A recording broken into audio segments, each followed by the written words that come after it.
I didn't really realize this was a big part of my life until obviously I went further into my own self-reflection journey. But, self-belief has been, I think, something that I've always actually had a lot of. I've had a lot of my own struggles, like with anxiety and need for acceptance and, a whole list of things that we all struggle with. But, self-belief is something that I feel like I've always actually kind of have. And then I've looked out to my friends and I said, oh yeah, this is a really fundamental, it seems like, piece of the puzzle here.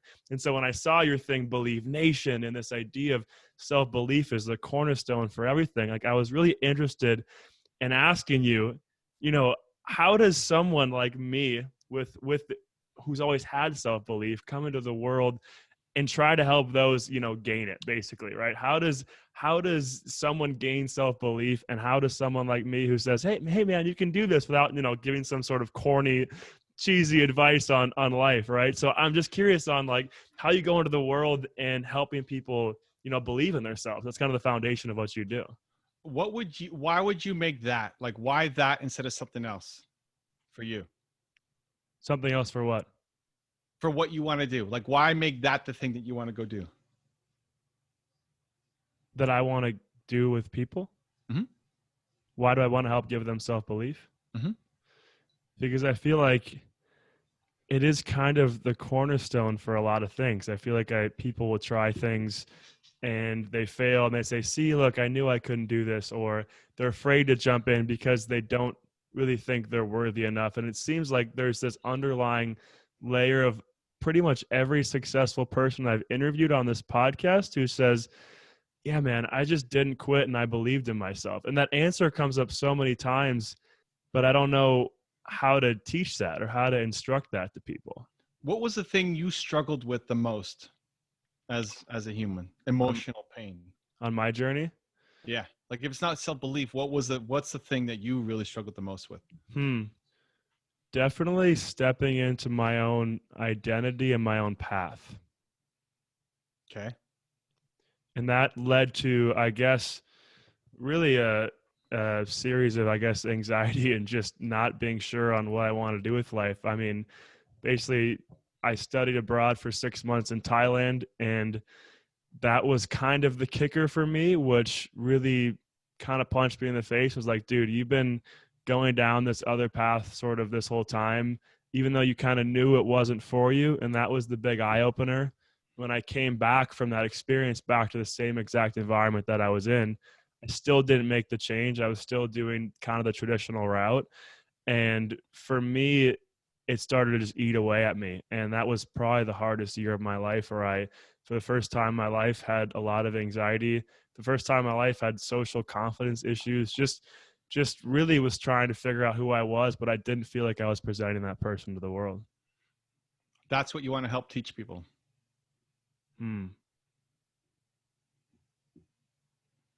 Yeah. You just rewind the tape back, listen to the replay, and just pay attention to those two segments. Segment 1 was you talking about belief, and segment 2, you talking about finding your path and the anxiety, and just your vibe, your energy, even looking at you right now, smiling as we talk through this. It's just, it summons different emotions in you. That's the thing that you want to do. The first one is too logical. The second one is where your heart actually is. Oh, okay. I like this. Okay, let's keep digging into this. Okay, so you're basically, this dives into teach what you've been through. That sort of concept. Is that what we're getting at here? On a practical level, yes. I mean, people won't connect to you if you're just naturally good at it, because they think, oh, but he's never struggled with this, so he doesn't know what I'm going through. And they're right. Like, you're doing it because you think it's a big problem, but there's lots of big problems. Like, why not help people with nutrition, or help people with their working out, or help people with learn English? Like, there's lots of things that are big problems. You just happen to pick belief because, some of your podcast guests have come on and talk about it. But listen, if you talked about finding identity, they have stories to share about that too. Right. Interesting. That should be your show. That should be your life's work, is helping people find their identity and deal with the anxiety of feeling whatever you were feeling, of not feeling good enough, of not knowing where to go, of not knowing your path, of whatever you actually went through and came out on the other side, is the thing that you want to help teach other people. That will fill you up for life. Like, that's going to be just way more interesting for you than belief. Yeah. And listen, I'm the belief guy. It's in my videos. It's on the back of my hoodie. Like, yeah. dude, I don't want to knock belief. I think it's the world. I think it's everything. But it's everything for me. It's not everything for you. For me, it's my love. For you, it's a strategy. And that's a big difference. Right. So for you got to find your love and then apply strategy to it instead of the other way around. Yeah. Okay. So think more with the heart and less with the head. And again, a corny, cheesy sort of summary. No, but here's it. It's big decisions with your heart and small ones with your head. You still need your head. Your head will help you figure out how to win. But your heart is the ultimate arbiter of what decisions you should be making. So this is a heart decision. Like, this is a heart decision. Now your head takes over to say, okay, well, if we're going to try to build this movement around finding a path and relieving anxiety. Okay, so now your head kicks in. Okay, I need to have guests on that talk about this. I need to create different Instagram content than I am right now. I need to start a YouTube channel talking about this. I need to share my own story more. Like, your head takes over to help you figure out the pieces, but you're solving the right puzzle. Yeah. Right? Otherwise, you're solving the puzzle, but it's the wrong puzzle. It's not the puzzle you should be solving, right? So big decision with your heart and small ones with the head. How does someone tap into that heart more? Like, as a high school or college or recent graduate, like, even think about myself, right?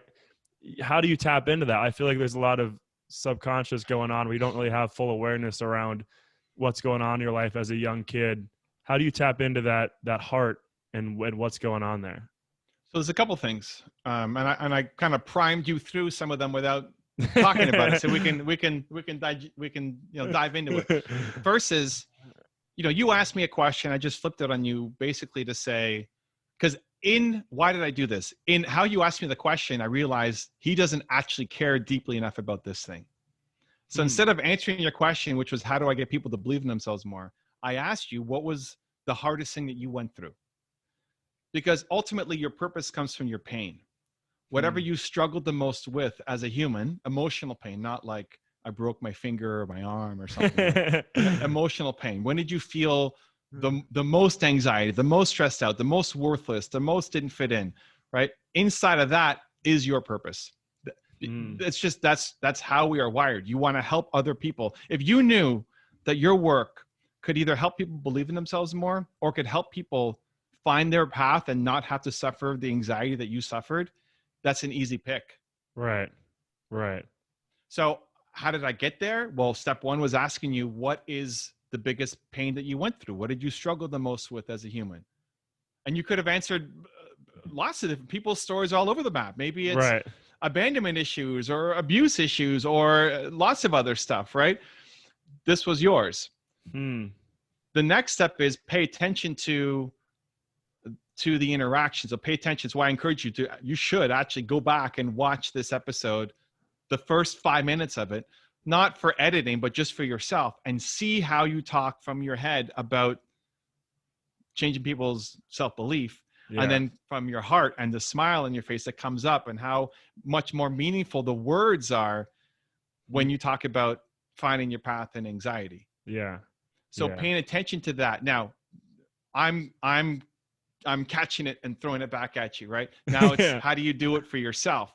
It's trying to pay attention to the feelings that you have. Like when you feel motivated, pumped, excited, when you have that smile on your face, when you get an idea, chances are that's the right idea for you, but it often doesn't make sense because your head only understands the world that currently exists. Right. Where your heart can create something brand new that's never existed before.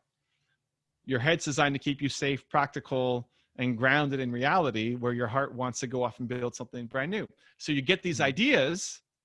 Oh, I want to go do that. And you get all excited by it. And then your head takes, oh, you can't do that. Come on. You don't have the money for that, or the schooling, or the parents, or the family connections, or the whatever. And then you stop doing it. And so it's learning to trust those ideas more, not knowing how it's going to work out, and just saying yes to the opportunity.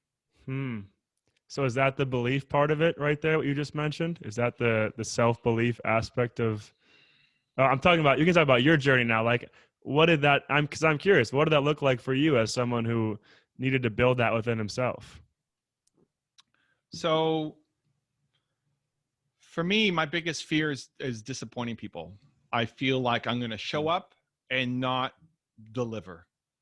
The idea that somebody would, somebody would buy my book and say that was a waste of time and I wasted my money on it, right? Or they would come and have me as a guest on their show or speak on their stage and I would blow it. This just kills me. Yeah. And so that's lack of belief. It's lack of self-belief that I'm going to come in and crush it. And it's an ongoing thing. This isn't just something that used to happen. And same thing for you. If you talk about finding your path, you still have to find the next version of your path. For sure. You're not done. You're more ahead than where you were before.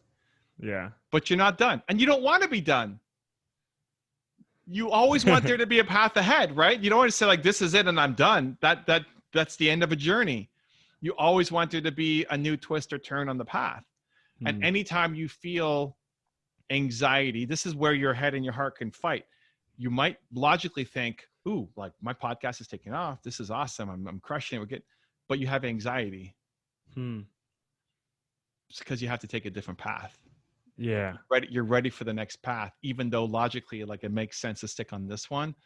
You don't actually want to be there anymore. You haven't adjusted enough and you need to be playing over here. So that's how it shows up for you. So anytime you feel these realms of anxiety, it's going to come back. It's not like you have an anxiety. If you have an anxiety-free rest of your life, you actually hate your life because you're never growing, you're never learning, you're never doing anything outside your comfort zone. You're basically just photocopying every day over and over and over again. Right.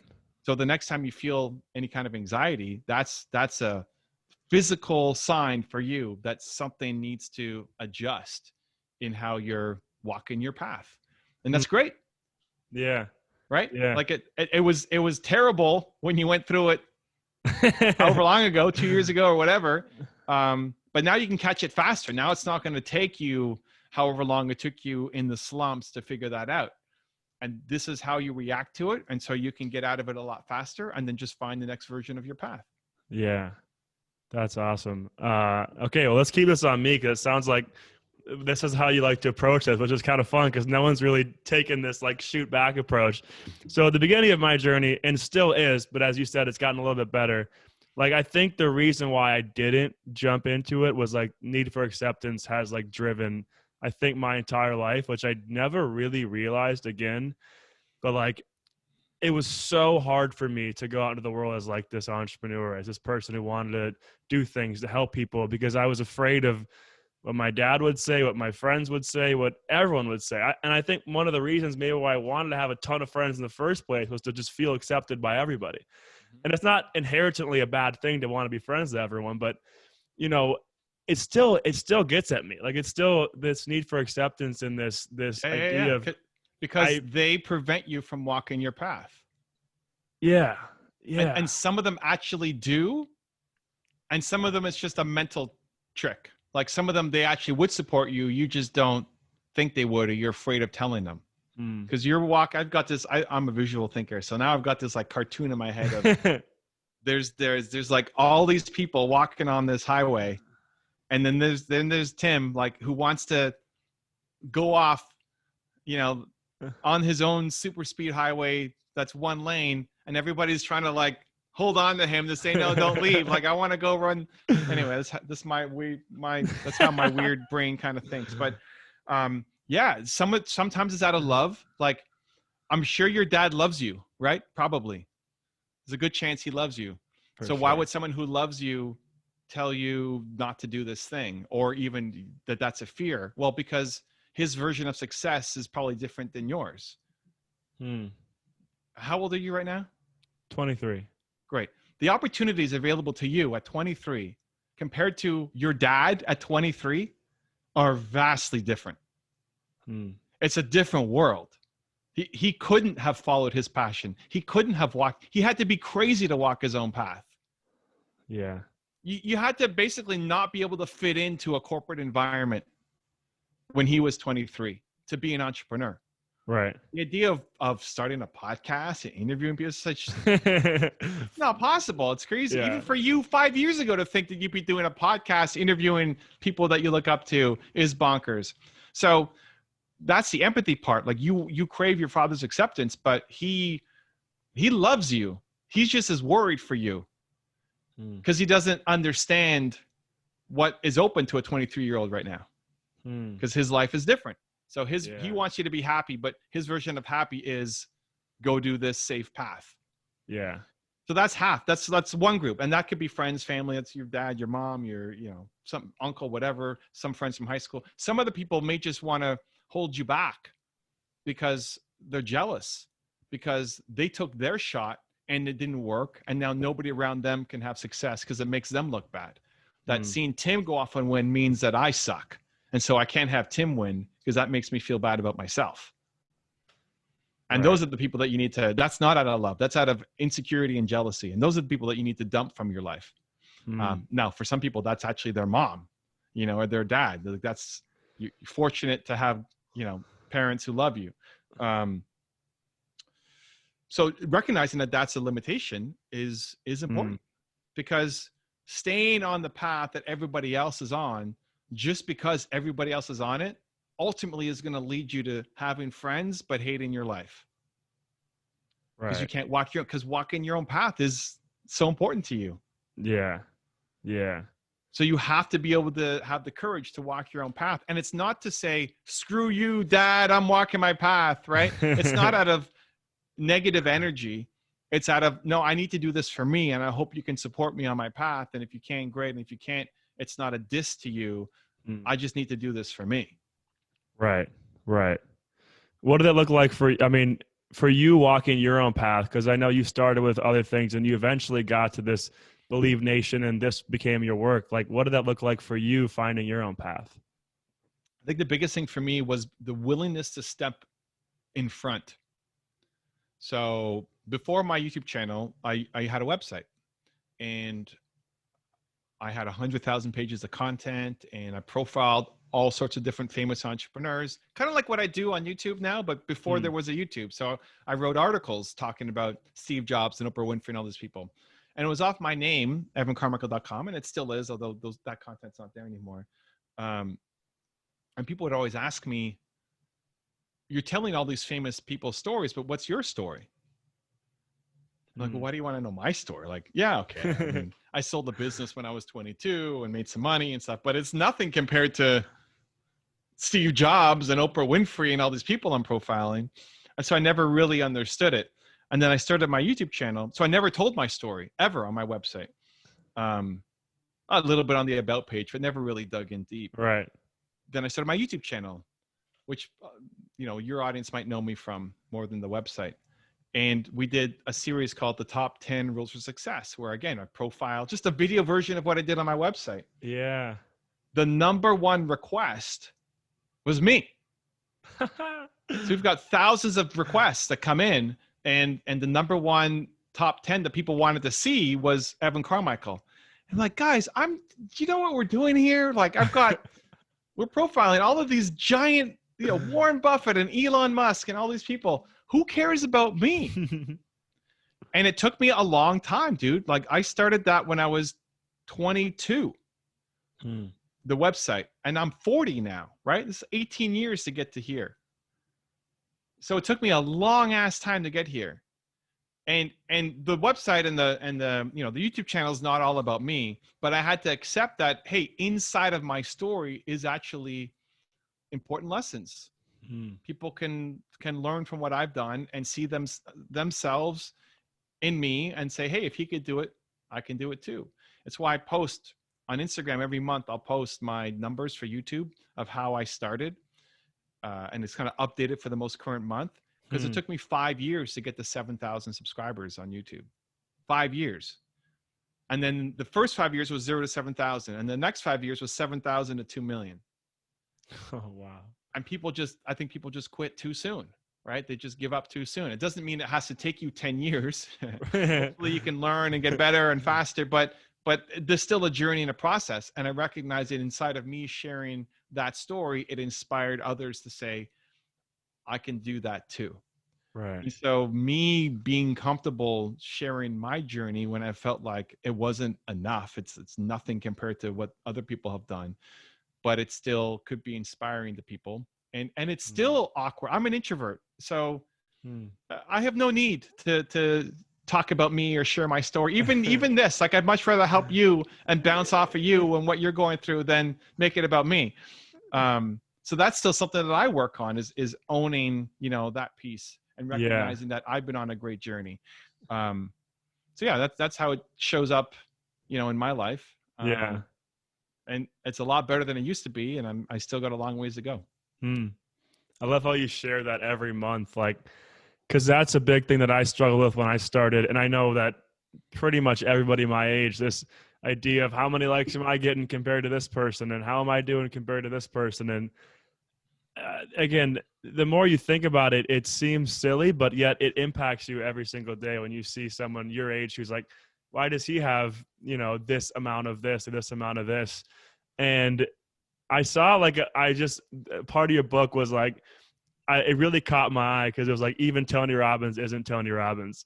Just this Yeah. idea that like nobody's perfect. And it's funny because when you meet these heroes or people that you look up to, you're like, oh yeah, you're just a human too. But how have, this has been you can speak to me because I've struggled with this too, but it seems like every step of the way you could get into this trap of like, oh yeah, well, Evan has this many followers and then Gary has this many followers and then LeBron James, it's like there's never like an end game when it comes to comparing yourself. Yet I do it all the time. And like, Mhm. I want to stop doing it. So like, you got any hot advice for me on, and just the audience on how to Yeah. just So run two your own things. race? Well, even notice your language. Run your own race. What's your thing? I want to walk my own path. Dude, I got some thinking to do after this conversation, man. It's all coming back to the same thing for you, right? Anytime you feel like you're running somebody else's race or on somebody else's path, you're not going to be happy. This is at the core of all the problems in your life, right? So like pay attention to the wording, pay attention to the feelings and anxiety, and then try to do the thinking work to say, why am I feeling this way? Oh, because I feel like to do that, I have to be on somebody else's path. And I don't want that. So the two things that helped me, one, I actually don't want to completely lose it. I love, like when I passed Gary V on subs 2 years ago or something, so here's the thing. I wanted to beat him by, now he doesn't even care, right? And I've known Gary for a couple of years, but it was like the race to million, like who's going to get to million first, right? Who's going to get to million first? And I thought, I'm going to get it. I'm going to get it before the end of the year. I'm going to get it before the end of the year. I'm closing in. But Gary was closing in too. Gary is like, we're neck and neck. We're like within, and again, Gary probably cares zero about this, but for me, it's like, come on, man. It's me and Gary at the top. Let's go. Like that meant something. I like the competition. And then in this, I realized we're probably going to hit it just before New Year, but you know what's going to happen? Gary is going to take August off and December off because he always does. I knew he was going to take August off and December off, and I was looking at the numbers as we get into like May, June, like, oh, it's not a competition anymore. Like I won. I'm going to get there. And I was sad. And it played out, right? Like he went on vacation. His team took over. They did a decent job, but at the time, it really relied on him pumping out his daily vlogs. And so with him easing up the gas, and I was making 3 videos a day, right? It's like we're not breaking for Christmas. We're not like we have it all scheduled out. So when I realized that there was no competition, I actually took it. It made me sad. And then, like a year and a half later, he passed me again. So they're like, oh, it's great. Like I'm chasing him down again. He's ahead of me and I'm chasing him down. Right. And so I like having, it's not everything. It's nowhere. I mean, that's not why I do what I do. Why I do what I do is not trying to chase down Gary V's YouTube subscriber numbers. I think the competition, I like having a competition. I like knowing what's possible. I like that there's somebody ahead of me to kind of chase down. Right. Yeah. I like that. I like that competitive fire. Right. I don't know. I think that's good, but too much of it becomes unhealthy. So what you need to balance it with, because if that's everything, which is for a lot of people, I'm only going to post this if it gets X thousand views or likes or whatever, right? If that's everything, that's unhealthy. You balance it by having respect for the audience that is watching it. So how did I stay going in the first 5 years when I only had 7,000 subscribers? Like, that's a long way to go. And not have any, like, some people get 7,000 subscribers in their first hour on YouTube. It took me 5 years of making content to do it. It's because, you know, if 4 people left a comment on my video, those are 4 people. Right. You know, if 1,200 people follow you on Instagram, that's 1,200 people.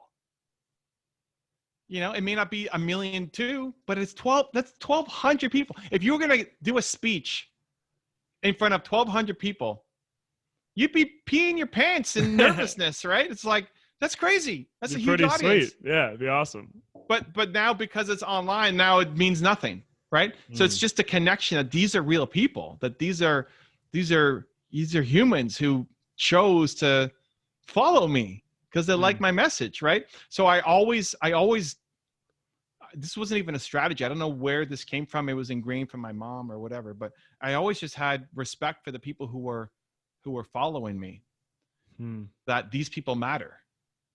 And that if your ultimate goal is to help people find their path, if you help 5 people find their path through your content versus 1 million people just give you a like but never do anything, like, what is actually more enriching for you is going to be helping the 5 people find their path. Right. So those 2 things, I think putting it as the only thing, having numbers, yes, that's not good. But I think demonizing it and making it 0, I don't think it's actually great, because I think having a little bit of competition, like if I'm you and I look at you know, Alan and Kevin from the podcast, I like that they're ahead of me. It's like, I want to chase them down. I want to show them, hey, I got Evan on my show too, and I'm going to go get this. Like, I just, I like that little, even though it's not the reason why you do it, I like having a little bit of competitive vibe just to see how you measure. Like, I think that's good. I think that can drive you forward. Yeah.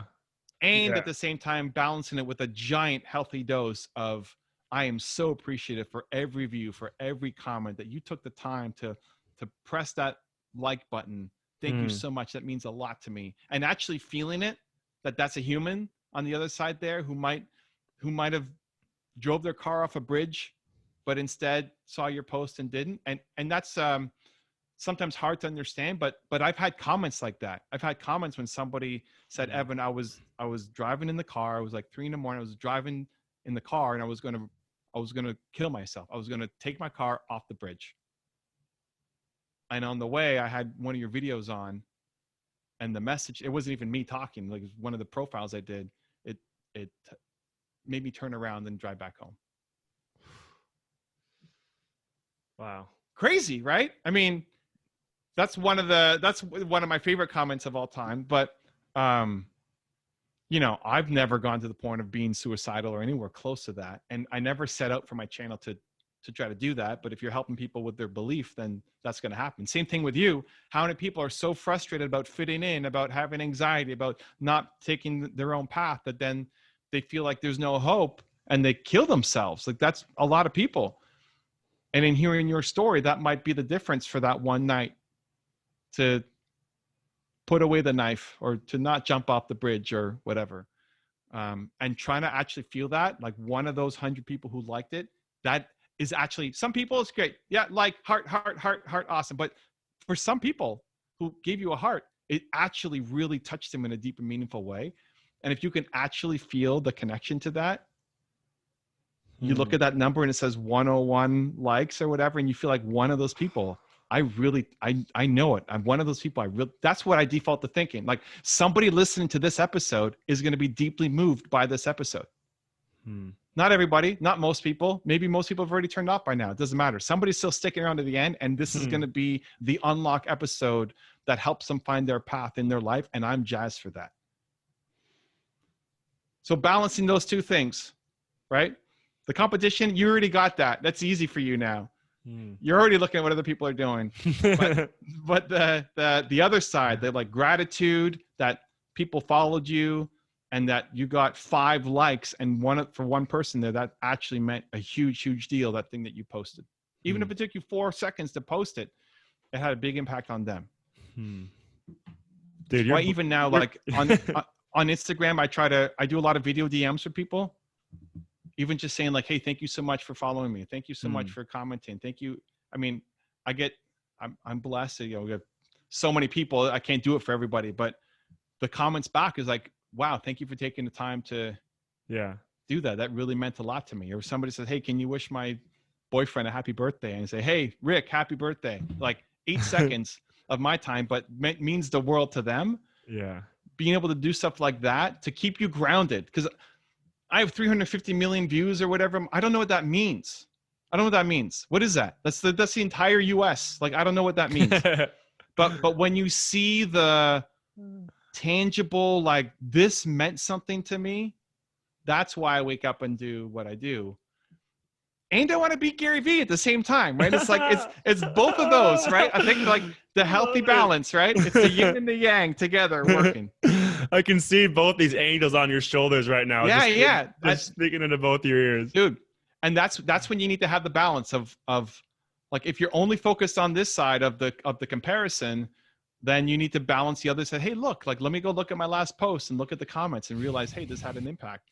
But if you just stay here too long, it's easy to get complacent and think you're so great and look at all the work you're doing. No, you suck. Come on, let's go. Like, you're just starting.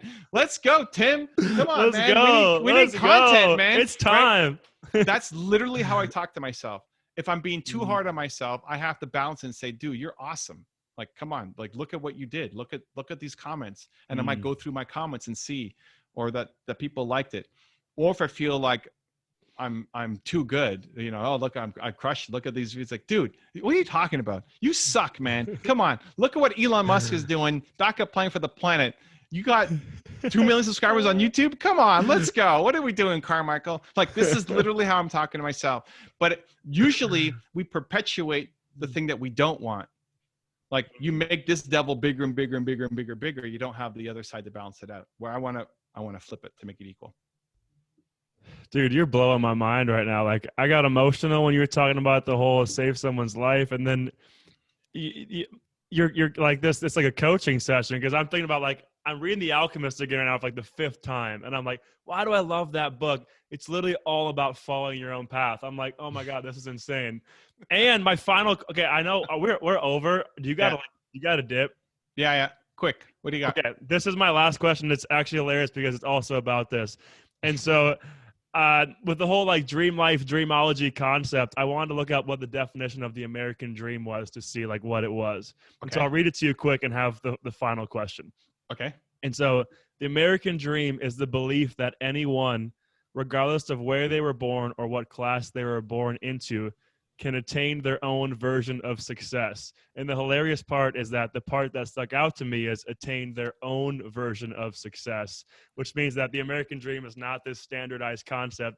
It is your path to follow, Evan Carmichael. So I am curious what your version of success looks like at the 40-year-old that you are. What does success look like to you? I want to wake up every day and feel like the work that I do matters. So fortunately, most days I get to do that, but I want to push for even more meaning and contribution, right? So, you know, on a day like today, we're recording this on a Thursday. That's what I call my public facing day. So I'm naturally an introvert. You know, I have no need to hear myself speak or be on camera or anything else. But Thursdays I dedicate to being on other people's shows and podcasts and Skype calls and just anything that requires kind of spreading the message and trying to reach a new audience. And it's always a mix, right? Like, you know, tomorrow I'm doing a thing with Kevin O'Leary. I'm doing something for his YouTube channel. And today I was somebody's first guest on their show too, right? So it's not just about how many people are we reaching every time we're doing something. I want to wake up, and I think most people do too, that you want to wake up and feel like today matters. Like, you're going to make something today that's going to touch somebody else's life, that's going to have meaning, that's going to make an impact. And if I do that, then that's success. And sometimes that's hitting a big audience, and sometimes that's just spending time with my wife or my dogs. But feeling like your work matters and therefore you matter. And it's no surprise that that's what stuck out to you in the American dream. And I think it's a big unlock. If you look back now, you look backwards at all the books that you've loved and the movies that you've loved and the songs or the lyrics that stand out, it's all going to have some version, different words, but some version of that. which is great awareness. And it's not that those are bad words, but I never looked up the version of the American. I've never even heard of what it is. And probably people have read it to me, but it never stuck out. This, because I'm different. I'm not Tim. But you can use that as a tool going forward to now hone your own path even sharper. And then also to help other people find their path by bringing on guests. Like that should be your first question. What was the hardest part in finding your path? Like for every guest. And that will just lead to a wild, awesome, amazing conversation. Yeah. Yeah.